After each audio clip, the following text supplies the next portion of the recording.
Welcome home. I know this place isn't as warm as I'd hoped, but I'm going to light a vanilla candle, and it's going to be a game changer. Will it though? We're out. On this edition of Talking About the Movies, I offer you this chilling challenge. Can Disney make a Haunted Mansion movie that makes you completely 100% forget the abomination that is this? Dark spirits from the grave, come forth. Don't you make no dark spirits come out while I'm sitting there. Wait till I leave before the dark spirits come out. Short answer is yes. Long answer, it's complicated. Let's talk about the Haunted Mansion. Welcome to another edition of Talking About the Movies, and of course, as we usually do here today, we're talking about the biggest new release of the weekend, and there's no new release bigger this week than Disney's The Haunted Mansion. Oh, I'm sorry, Disney's Haunted Mansion. Take the D out of there. We don't want any references to that other Haunted Mansion movie, the one that we don't want to talk about, but we kind of have to kind of justify this movie's existence. And speaking of that, let's go ahead and just delve into the theme park adaptations, because this is the latest of several of these movies that have been based off of theme park attractions from Disney. And you got to start back with the one that kind of broke the mold for this whole thing. You know, the one that everyone usually talks about. I'm of course talking about the Twilight Zone Tower of Terror. Yeah, you thought I was going to talk about that other one, but no. The Twilight Zone Tower of Terror was actually the first one to actually be the first Disney movie based off of a theme park ride.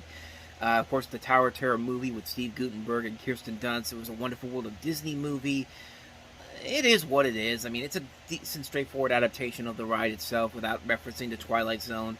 I remember watching it when I was little. I know a lot of people have love for that film all these years later. I haven't seen it since I saw it on TV 25 years ago. So then we get to the other one, Mission to Mars. Bet you didn't remember that Mission to Mars was actually based off of a Disney attraction. It was based off of the Tomorrowland ride at Disneyland and then later at the Magic Kingdom. And this is the one that was directed by Brian De Palma.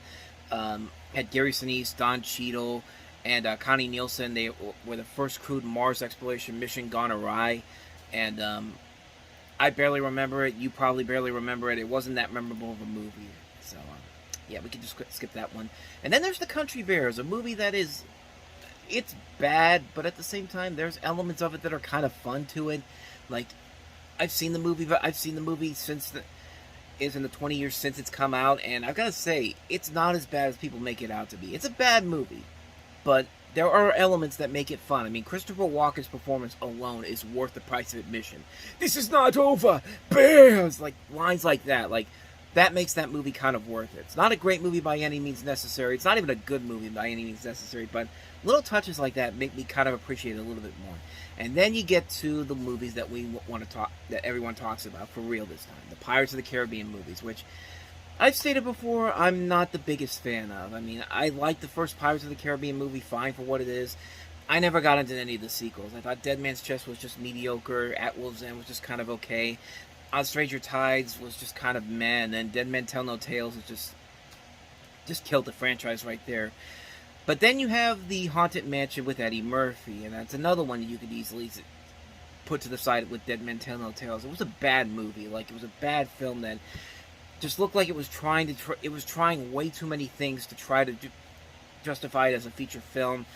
There's elements in there that are okay, I guess. I guess Terrence Stamp isn't that bad playing the butler in this. But other than that, though, everything else about the movie just feels like it was just manipulation. It just felt like manipulative. It felt like they were obligated to make these references and just do a story with these completely different characters from the ride. It was a waste of time. It was a waste of time, honestly. It's a movie that's not funny. Eddie Murphy's not funny in that movie. It's not that really scary. But at least you got a Muppets Haunted Mansion Disney Plus special that came after that was a lot better. I know that's technically not a movie, but still a lot better than it. Still the best Haunted Mansion adaptation you're ever going to see, honestly. And then, of course, you had Tomorrowland, the Brad Bird movie, which I like that movie. I know it got a bad rap when it came out, but honestly, I really like that movie. I like the originality they took with it. George Clooney was very good in the film. Who was the chicken? Who's the little girl? Who's the girl in that movie? I can't remember. Britt Robertson. Britt Robertson I thought was pretty good. The first two acts were pretty good. The third act, however, is where it kind of dips down in quality. It just didn't live up to the high expectations that the first two acts were setting up. But I still enjoy that movie all the way through. Jungle Cruise, the most recent one, I thought that was a lot of fun. Dwayne Johnson, Emily Blunt. It's a straightforward adaptation of the ride. I thought it was actually a ton of fun. I thought it was actually really interesting. I thought it was very unique. And I thought it was a good, fun adventure film. It's a good, fun summer adventure film. And a lot of that can apply to this movie that we're about to get into here, The Haunted Mansion. But let's talk about the plot. So the basic plot of the movie is that you have this mother and son, played by Rosario Dawson and Chase W. Dillon, who move into the Haunted Mansion, and not even but a few minutes into the house, they realize this place is haunted. They try to get away, and then they realize that the ghosts keep following them, and they force them to come back to this this place. So they bring in these different experts. They bring in a former astrophysicist played by Lakeith Stanfield, who's the main character we're following through this. A medium played by Tiffany Haddish. They bring in this priest played by Owen Wilson, and they bring in this professor played by Danny DeVito to come in and try to figure out why this place is haunted, who's actually haunting it, and how to get the hauntings to stop. And of course, they come across various characters such as Madame Leota, played by Jamie Lee Curtis in this movie, as well as the Hatbox Ghost, played by Jared Leto. And like I said before, the main focus of the movie, the main character we're sticking around throughout the course of the movie is Lakeith Stanfield as Ben Mathias, who is this astrophysicist who's actually developed this camera to detect dark matter. He meets and marries this tour guide who ends up dying in a car crash, and he basically gives up his career and continues her ghost tour. And he's basically just given up on the fact that ghosts exist because of what happened. And so they move, and so when he's asked by this mother and son to come to the house, Rosario Dawson basically tells him, "I must warn you first. If you come in here, you're gonna end up getting sick. You're gonna regret it pretty much." So as soon as he walks into the house, and at first they don't see anything. Like, I like the way that they actually set this up, because she's trying to show Ben that the house is haunted, and you see they see their attempts to try to show you to try to show you what kind of hauntings go on. Like, one of the big things is that you see, the night statues start moving randomly, and then you see them jumping through hallways, and you don't see anything happen there, but it's the way that the camera moves around at times. Like, the camera moves around at an exponential rate, and I gotta be honest, I thought that was actually pretty interesting, the way they handled that, because it sets up what's eventually going to happen after this. So naturally, he doesn't believe them. He basically fakes taking pictures with the camera, and so he leaves. He eventually goes back home, but then he realizes, because he saw a picture of a ghost mariner in the middle of the hallway, like he's in the middle of handling the ship. When he gets home, he realizes the ghost mariner has followed him home. And you never see the ghost mariner in real life. You see him like in brief flashes when he takes the pictures with the camera, but it basically after a series of events basically forces him back to the hotel, back to the mansion, along with these other people, to basically figure out what's going on and how to stop it. And that's part of the elements I actually kind of liked about this movie. It felt like they were trying to go for Disney was trying to go for something on their own, like their own Ghostbusters in a way, which makes sense when you have the writer of the 2016 Ghostbusters reboot on this, Katie DePold. And there were some good ideas to it. I like this idea that they have this camera and these different cameras that could show basically spirit photography and the way they take the pictures and all that. But then they kind of abandoned it for no real reason. Like, the Ghostbusters say enough, and then it's just never mentioned again. Which I'll delve into that when I get into some of the negatives of the movie. The movie overall, I thought was pretty good. It's not a great movie by any means, but honestly, the only thing I really wanted this movie to do is just be better than the Eddie Murphy movie. The Eddie Murphy movie just seemed like a real insult to the Haunted Mansion ride itself. Like, it just didn't feel like it was anything interesting. You didn't care about any of the newer characters they created, and they rarely showed any of the things from the ride, and when they did, they were the most annoying parts of the movie. Here they do show a lot of it's mostly the same thing, except you like the characters more, and they do bring in the elements of the ride in much better than they did in the other version. And that's what I kind of appreciated about the film. You do like these characters a lot. Rosario Dawson's very good in the movie. Tiffany Haddish, Owen Wilson, Danny DeVito. They each have their own little moments in the movie where they actually get a chance to shine. I like Jamie Lee Curtis as Madame Leota. I thought that was brilliant casting on their part. But the two main characters you really get invested in are Lakeith Stanfield, who's been a terrific actor for so many years. He really is fantastic as Ben Mathias. Like, you really do get behind him, and you do really want to see him get past his his social inability to connect with anybody. And yeah, I say this. I've been saying this a lot recently, and I know some people might get annoyed by it, but I can't help it, man. I see it when I see this. Like, you can relate to a situation. Like, you could relate to a guy who's very socially awkward and doesn't really have a lot of friends with him. Like, he's lost his wife, so. And they do take time to go into these a little bit of emotional moments here, and they actually do work pretty well here. There's even times when the emotional moments lead into some pretty decent comedy, too. The comedy overall is a mixed bag. Sometimes it's not that great, but other times there are moments where it actually does play very well. I think it balances out the movie very well here, and I think Lakeith Stanfield does a very good job in here.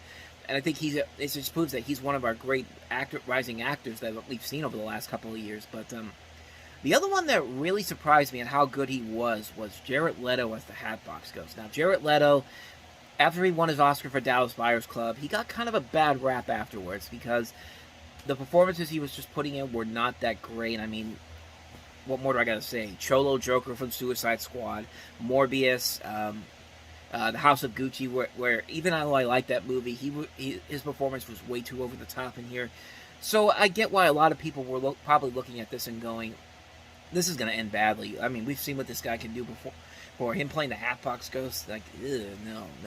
And I gotta say, he made it work. Like, he made that character work. Like, he didn't really have to do a whole lot, honestly. The design looks straight up like the one from the ride, and you know what? I give him a lot of credit. He actually made it work. He made him threatening. He made it look like an actual good, decently made character. I mean, he wasn't overacting. He wasn't being goofy over the top just to get an audience reaction. Like, he was a straight up menace in this movie, and he looked pretty good. The visual effects on him, when they actually show him with the hat, with the ghost, with the face on him, is very, very good. It's a very well done effect, and I thought it was done pretty well here. And that's probably the best way they could have gone with this. I couldn't see this going any other way with it.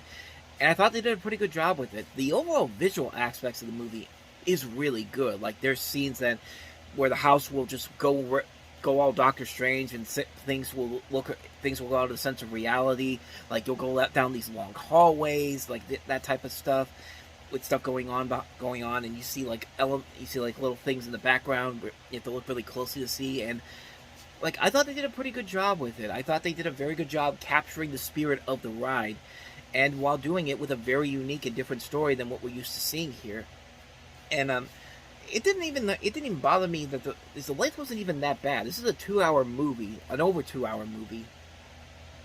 Yeah, just a little over 2 hours, about 2 hours 3 minutes. I was checking the runtime on there, and you really don't get bored by it. Honestly, you do get invested, and you do get a sense of what's going on here and how you want it, and you really are curious to see how this is going to transpire in the end. Like, how is this all going to end up? And for the most part, it does a pretty good job at it. I thought most of the movie I really did enjoy. I thought it was a good, fun ride. I do have some complaints, and they are some notable complaints, though. To kind of start with some of the nitpicks of the movie, Rosario Dawson's son of the film, Travis, played by Chase W. Dillon. I don't think he was bad in the movie, but he doesn't really do anything to really make you feel like he's important to the storyline, except to be the kid character there. He's there to be kind of like the kid from The House with the Clock in its Walls. He's there to keep the story going forward and have all these veteran talents behind him to give him something to work with. And like I said, he's not bad in the movie. I don't really have a problem with his performance in the film. The only thing that really kind of irked me about him was the fact that, for some reason, throughout the course of a good majority of this film, he's wearing this same three-piece suit throughout the course of the movie. Like, right from the beginning of the film, you see them come up, and you see him wearing the three-piece suit. He's got his suit on, he's got the suit jacket, he's got this red bow tie. Like, I swear, when I saw that, I thought to myself, why is this kid trying to become the black version of Tucker Carlson? Like, you know how Tucker Carlson, back in the day, before his success on Fox News, he wore the bow tie, and he wore the three-piece suit on CNN, on Crossfire, and all that type of stuff. Like, for some reason, that thought just got in my head. I'm just kind of like, and it wouldn't be a big deal if he just wanted that one scene in the movie, but he's doing it throughout the good majority of the movie. I think there was one scene in the film where he didn't have that suit on, and it's just kind of like nobody else was. His mother wasn't wearing anything too fancy. I mean, granted, she was probably. I mean, granted, her clothing was kind of similar every time, but at least there was a little bit of a variety to it. This kid wears the same type of setup throughout the course of the movie, and it just kind of like, I don't know why it bugged me, but it kind of did. Like, it was really, I don't know, it didn't really. It's like I didn't think that was that was just something that really got in my way, and I couldn't help overlook that. Plus, the kid gets kind of stupid at the end of the movie. Like, it's because you find out this big twist about his father, and like you're thinking to yourself, oh, okay, we're really gonna do this now. It's just like, and that's just one of those scenes that I thought was kind of pointless. I mean, I get why they put it in there, but in the end, it was kind of pointless, and this kid probably should have known better than that. Like, the mother and the son were actually really smart at the beginning of the movie, because you don't usually see in movies the black family, once they see something that's haunted, they leave. They're just like, no, let's stick around here. Why not? Like, we don't usually see that in movies, but in here, they were smart enough to get the hell out of there first. But unfortunately, yeah, they had to come back, obviously. But I don't know. That just kind of irked me a little bit. Another thing that kind of bugged me about the movie is that the side characters in this movie, not the main cast, but the side characters, many of them were either really annoying or absolutely pointless. Like, right from the beginning, when you see that Lakeith Stanfield's character is in this drunken stupor, and he has to continue his late wife's ghost tour, and they come across these tourists, they're just obnoxious. Like, they get annoying really fast, and you think to yourself, oh no, please don't tell me this is the majority of the movie, because these characters get annoying really quickly. And one of the tourists is played by Mary Lou Henner in a random cameo. Like, this movie has some random cameos to it, but like, they get annoying really fast. Like, there's one scene in the beginning where they have that, and then there's a scene later on where they have some more tourists that are not quite as annoying, but just the things around them are really, really annoying. It gets pretty bad pretty quickly, but luckily, it's not all over the movie. I would have had a real problem. They had to keep doing this throughout the course of the film. Like, they had to become support side characters in the storyline, but that actually does kind of lead into one of the other problems I had with the film, because there's a point where they basically they get an idea of who the evil entity that's haunted the house is, and they get the Hatbox Ghost, and they get this guy Alistair Crump, and they basically have to go to this other mansion that Crump had owned to go and get the thing that's going to help defeat the enemy in this movie. And you can kind of see where the problem comes into play here. Why are we going to another mansion? Why are we going to another mansion to get the thing when we could just have it in the same house? The movie is called Haunted Mansion. It's not called Haunted Mansions. Like I don't. It's like, I'll be honest. I haven't ridden the ride, and I've never ridden the ride before. I've got a good idea of what the ride is and what the story is and all that, but I'm pretty sure I may be completely. Like I said, I haven't ridden the ride before, so I don't know for certain if this is part of the storyline. I sincerely doubt that there's multiple mansions in the ride itself. I just feel like why are we going to another mansion? Why don't we just have this happen within the one mansion? I mean, wasn't that the idea? Isn't that the idea of the movie? Isn't that what it's called, Haunted Mansion? But then you realize why we need to have the extra mansion, because we need to give Winona Ryder something to do. Yeah, Winona Ryder's in this movie playing this tour guide who is really, really pointless. I'm sorry, I just gotta say it. Like, she is absolutely pointless in this role. Like, she doesn't have anything interesting to add to the film. She's just kind of a boring tour guide, which I guess was kind of the point. I mean, this is probably somebody who doesn't like her job that much, and she's just going along with it just for the hell of it. And I get that, but at the same time, why would you get Winona Ryder to do this? Like, Winona Ryder's an Academy Award nominated actress. I mean, she's won everyone knows who Winona Ryder is. She's having this big comeback with Stranger Things now, and it just doesn't make any sense. And what even makes less sense is Dan Levy, who comes into the film, and you think he's going to be like a big part of the movie. Like, he's in the trailer of the film.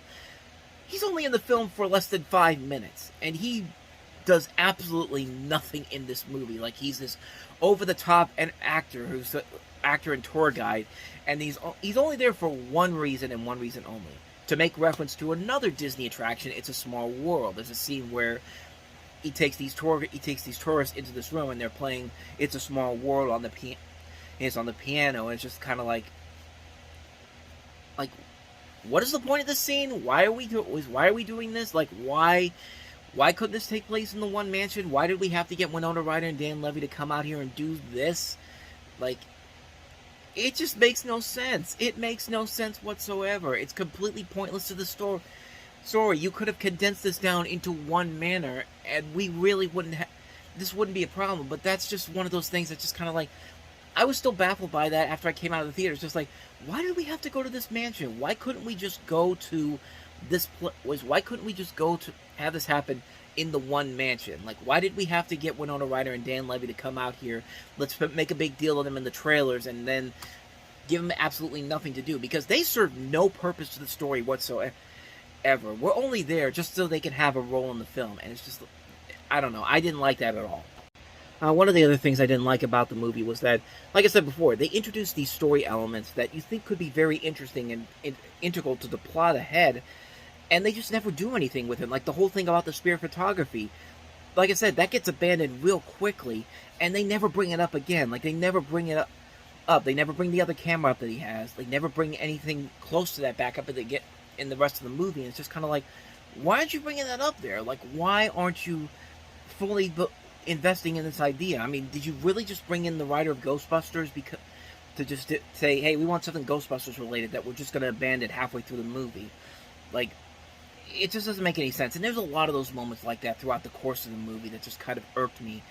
And there's moments in there where the movie does drag a little bit, especially towards the end. Like, they have this moment that I guess is supposed to be this nice little emotional moment, but at the same time, it feels kind of forced in, and it kind of adds another ending that just feels that second ending probably would have worked a lot better if you had that ending beforehand as maybe like a post-credit scene or a mid-credit scene. I don't think it would have been that big of a deal, but to have it like right after is like immediately after the events of the movie, and like instead of just going straight to the straight-up ending of the film, I don't know. I thought the placement of that scene just feels like it was kind of unnecessary there, but if there's really one other problem I have with the movie, it's really the fact that, did this really need to be a $150 million budgeted film? I mean, this is the same studio that gave us Doctor Strange. This is the same studio that uses those effects uses the same type of effects that Doctor Strange has, and like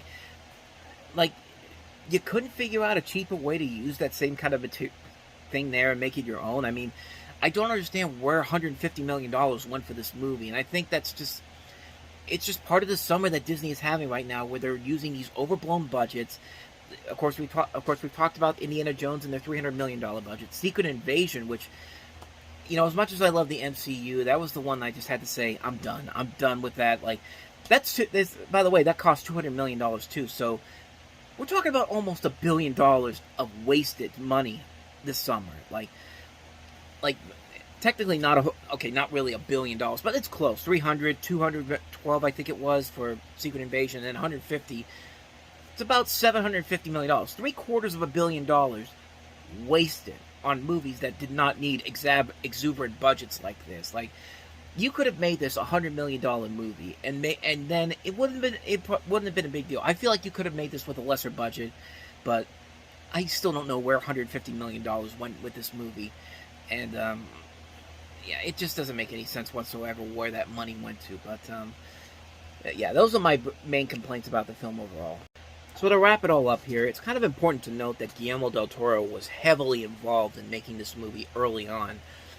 And he really could have made something really good with this film. I mean, he could have made something with Ryan Gosling, who was also attached to this. But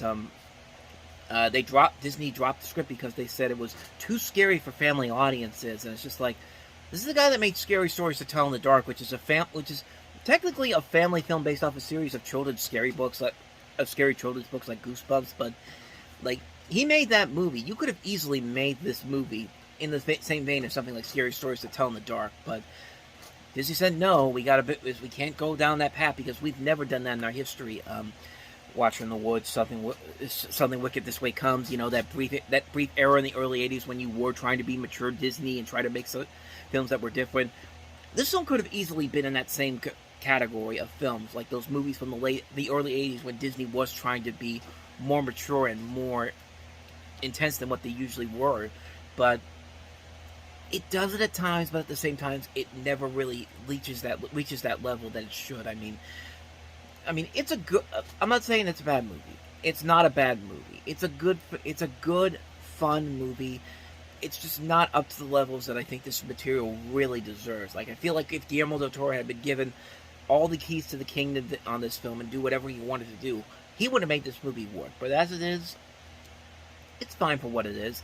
It's a good, fun summer movie. Like, it's a good film that you can go into the movie theater during the summertime and watch it. And when it comes out, and when it airs on 13 Nights of Halloween in 2 years, it's going to be something to watch. It's going to be something fun to watch during then.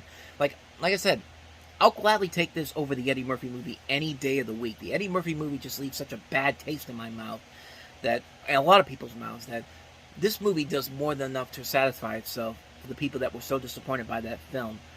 But it still doesn't make this a great film overall. I still enjoyed the film, but I can't recommend it as a really good film. I think if you go into it on a Saturday afternoon like I did, watching it at a matinee, you'll get a good time with it. But as far as the film itself goes, I've been going back and forth on it. I wanted to give it a thumbs up. I didn't want to give it a thumbs down, so I haven't done this in a while. I'll just give it a marginal split in the middle. So a mixed opinion on that film.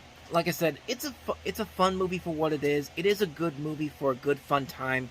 It's going to be fun to watch during Halloween, which I know there's people that say that this should have been released around Halloween. Well, I have my reasonings for why they shouldn't have released it on Halloween, and I'll explain that in another video on another channel that I have. Cheap promotion right there. Subscribe to the Review Network Live, too. I've lost my train of thought, but I have my reasons to believe why this film should not have been released around Halloween. But I'll delve into that on another video. But in conclusion, the movie itself is fine for what it is. It's a good, fun movie. It's not a great movie. It's one that I'm not really going to watch a lot. Like I said, I'll watch it whenever it's on TV in a couple of years, and maybe watch it once along with the other Halloween movies I watch. But other than that, it's nothing too spectacular. It doesn't really do this material the proper film justice that it really, really deserves. But like I said, it's a million times better than the Eddie Murphy one. Like, if you want to see the best adaptation of the Haunted Mansion, go watch the Muppets Haunted Mansion Disney Plus special that they did a couple years ago. That is still the best one that they've done with that material. And I know it's not saying a whole lot, but at the same time, I'm sorry, I just got to say what I have to say about that one. But like I said, Haunted Mansion, it's fine for what it is. It has a lot of elements that do work. The elements that don't work are very out there, and they really take your view of the film to another, is not to the best levels that you want it to. I don't know. I thought it was all right. I don't love it. I just think it's an okay movie. So since we are at the end of a new month as well, let's go ahead and recap some of the movies that I've taken a look at on this show. I gave a thumbs up to Mission Impossible Dead Reckoning Part 1. I liked it. I didn't love it like everybody else did. I thought the first half was really, really slow. It took a way too long time for it to get going, but once it gets going, that's where the fun factor of the movie is. It kind of ends a streak of really good Mission Impossible movies that got better and better with each film, starting with Mission Impossible 3 and ending with Fallout. I think it's a good movie, but I do admit that the first half is really, really slow to get to. Not one of the better Mission Impossible movies, honestly. I do give a big thumbs up, though, to Greta Gerwig's Barbie, which I never thought I would say in my life, but you know what? She made a fantastic movie. Margot Robbie and Ryan Gosling led to this incredibly strong cast. The comedy was top-notch. The visual look of the film was amazing. It was over-the-top fun on so many levels. It took me back to movies like Popeye, Dick Tracy, these visually stunning-looking films, and these goofy comedies, stuff like Grease, and over-the-top movies like Heathers, and my personal favorite, Back to the Beach. Like, it was just a good, fun throwback movie. It's one of the most enjoyable movies I had fun with this year. I love this movie, man. I never thought I would say this with a Barbie movie, but I had a really damn good time watching Barbie. I gave a big thumbs up to Christopher Nolan's Oppenheimer, which, of course, was part of the second half of the Barbenheimer weekend. But this really is Christopher Nolan's magnum opus. A 3-hour movie with a great story, great characters, a great concept, great action all the way through, great drama. Like, it's not just a movie about the bomb dropping. It's more than that, and it works on so many levels. The acting in this movie is top-notch.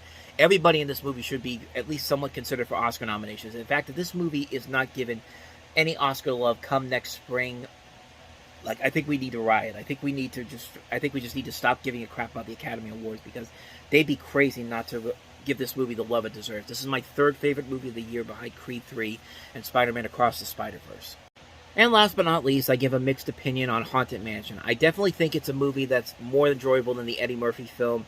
It is a fun movie overall, but I can't recommend it just for the fact that there are so many elements about it that the little things I did not like about it really did irk me a lot. Pointless characters that are added into the film, story elements that are completely abandoned for no real reason, and I can't really say it's an all-around winner, but I can at least say it's better than the original Haunted Mansion movie that we got, but that's not really saying a whole lot considering how bad that movie is. Guillermo del Toro probably could have made this movie much better than it actually is.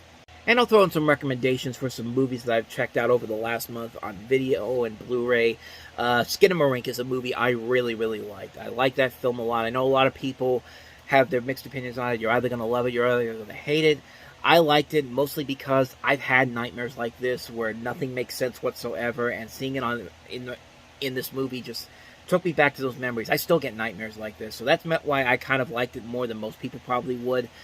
I enjoyed this movie a lot. I know it's not for everybody, but for me, for somebody who's had nightmares like this where nothing makes sense whatsoever, it just really struck me.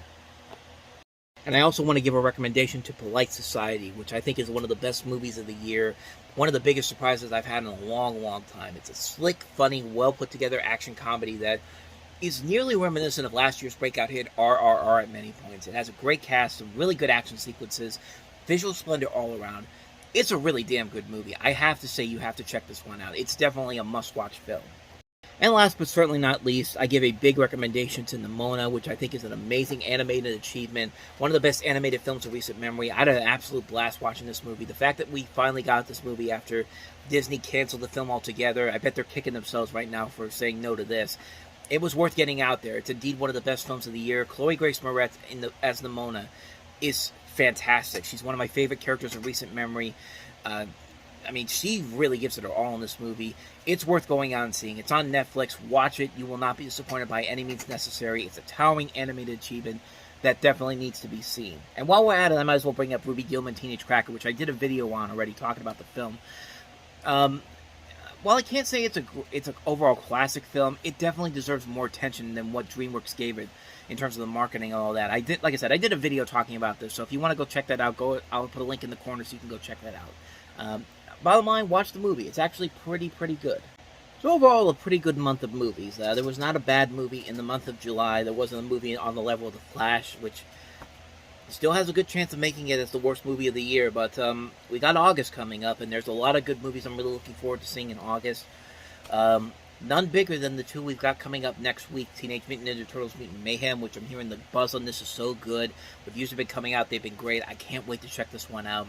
And, of course, the Meg 2, The Trench, which I'm going to be very curious to see how that works out. I don't know if I'm going to review both of those movies next week, but I definitely will try to review one of them, especially mostly Ninja Turtles Mutant Mayhem. And we'll probably get the Meg 2 later on down in the month. And, of course, we've got The Last Voyage of the Demeter, which got a huge bump this week after what happened with Gran Turismo getting pushed back. So it's got a chance to make some money back. What else is coming out? Strays could go either way. And, of course, Gran Turismo, which looks like it could be fun. So I'm definitely... August does have some good movies that look like they could be pretty interesting. So that's going to be fun to take a look at. But...